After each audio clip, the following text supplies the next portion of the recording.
Most of Washington was under the control not of the federal government, but of a left-wing politician like Muriel Bowser, who frequently takes the side of rioters against law enforcement.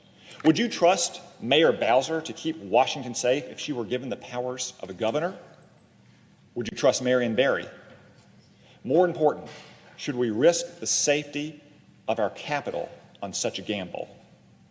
Now, of course, the Democrats will argue that the statehood bill doesn't entirely eliminate federal control of Washington because it preserves a small federal district that encompasses the White House, the Capitol, the Supreme Court, the Library of Congress, the National Mall, and a few other government buildings.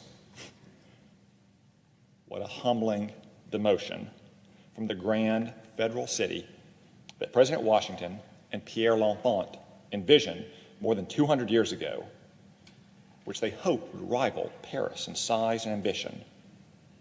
By contrast, look at this ridiculous map. Look at it. The Democrats propose to turn Washington into little more than a gerrymandered government theme park, surrounded on all sides by a new state, controlled, of course, by the Democrats. The federal government's safety and independence cannot be assured by such a laughable district. Again, look at it. It's got 90 sides. A mere city block, less than 200 yards, separates the White House from the proposed boundaries of a new state, governed at present by a politician who hates the president. The Supreme Court and several congressional office buildings are right at the edge of the map, separated from the new democratic state by the width of a single city street. In the event of an emergency like the Philadelphia Mutiny of 1783, those narrow boundaries could jeopardize the operations of the federal government. Consider also what's not included in this ridiculous new map of a new Washington, D.C. The headquarters of the Department of Homeland Security would be outside the federal government's control, as would be the headquarters of the FBI and the FCC, which governs all communications in the country. The seat of government would be separated for the first time from its military bases, Fort McNair in southwest Washington, the Marine Barracks in southeast Washington, and Bolling Air Force Base across the river. Washington's roughly 200 foreign embassies would no longer be in the federal district, but in the Democrats' new state, giving it unusual prominence in foreign affairs, precisely the kind of special treatment the founders hoped to avoid by creating a federal city. And while the proposed federal district would have access to a single power plant, undoubtedly it would rely on the Democrats' new state for many basic utilities, not just power, but water, sewage, and telecommunications. It would also rely on the new state, as well as Virginia, for access by land. The civil servants and officers of the federal government would have no choice but to reside in a different state on which they would wholly depend for access to the federal zone. Now, these may seem like minor or obscure problems, and in peaceful times maybe they are. But recognize the truth. The government of the most powerful nation in the world wouldn't have control of critical infrastructure necessary for its own safety, functioning, and independence in a crisis. Maybe that seems like a remote danger, although one should think better after the riots earlier this month. To say nothing of the Civil War itself, when our seat of government faced imminent danger of encirclement by hostile forces.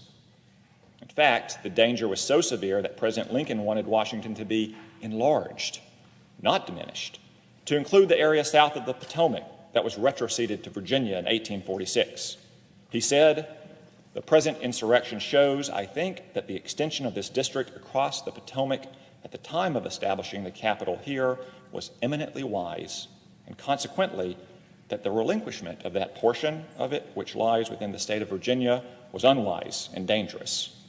How much more unwise and dangerous would it be to shrink the federal district even further, to just a few buildings in a 90-sided map? But that's exactly what the Democrats propose to do. And those are just the practical and prudential problems.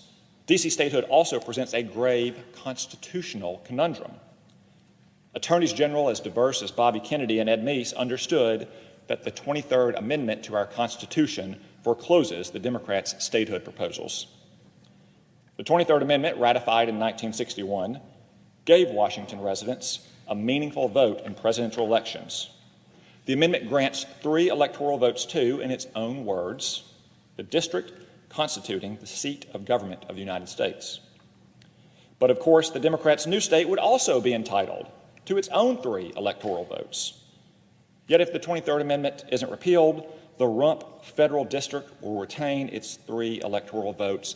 The practical effect, of course, would be to increase the swamp's electoral power in presidential elections. Even the radical Democrats can't ignore this thorny problem. Their bill calls for the swift repeal of the 23rd Amendment, but they would allow Washington to become a state before the amendment is repealed. But there's no assurance that the amendment would actually be repealed.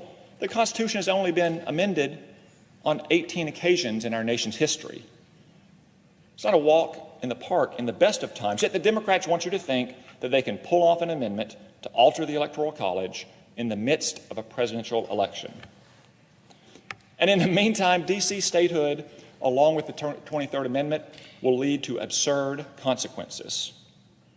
This small federal district with 3 electoral votes would have virtually no residents. In fact, as far as I can tell, the only residence in the district is right here, the White House. So if the House passes its bill tomorrow and the Senate were to approve it for the president's signature, then Donald and Melania Trump need only change their voter registration from Florida to Washington to get their very own 3 electoral votes. I can't help but think this isn't what Nancy Pelosi had in mind. Even putting aside these practical and constitutional problems with D.C. statehood, though, we return to a basic truth. Washington is a city with all the characteristics of a city, not a state. Washington doesn't have the size or diversity of interest of even the smallest of the 50 states. Consider Washington's size. At just shy of 70 square miles, D.C. is 18 times smaller than the smallest state in the Union, Rhode Island. But of course, the Democrats say size doesn't matter. What matters is population. Washington has just over 700,000 residents, more than Wyoming and Vermont, and about as many as Alaska. Doesn't this qualify Washington as a state? Well, if it did, we'd need a lot more states because Washington is just the 20th largest city in the country. If Washington deserves to be a state at 700,000 residents, how much more does New York City deserve to be its own state at 8 million residents? Perhaps Bill de Blasio should trade out his title of mayor for governor, all the better to battle his nemesis, Andrew Cuomo, on equal terms. But let's not give the Democrats any bright ideas. What about Jacksonville, Florida, at more than 900,000 residents? Shouldn't we have a state of Jackson to accompany the new state of Washington? Well, we all know that won't do. Jacksonville is governed by a Republican, and the Democrats have canceled Andrew Jackson. Washington also doesn't have the diversity of interest and financial independence that Madison explained were necessary for a well-functioning state. Yes, Wyoming is smaller than Washington by population, but it has 3 times as many workers in mining, logging, and construction, and 10 times as many workers in manufacturing. In other words, Wyoming is a well-rounded, working-class state. A new state of Washington would not be. What about Alaska? It provides more than 60% of the nation's seafood, and its vital geography both protects the entire nation with missile defense systems and enables us to check Russian and Chinese ambitions in the Arctic. But what vital industries would the new state of Washington represent? Lobbying? Bureaucracy? Give me a break.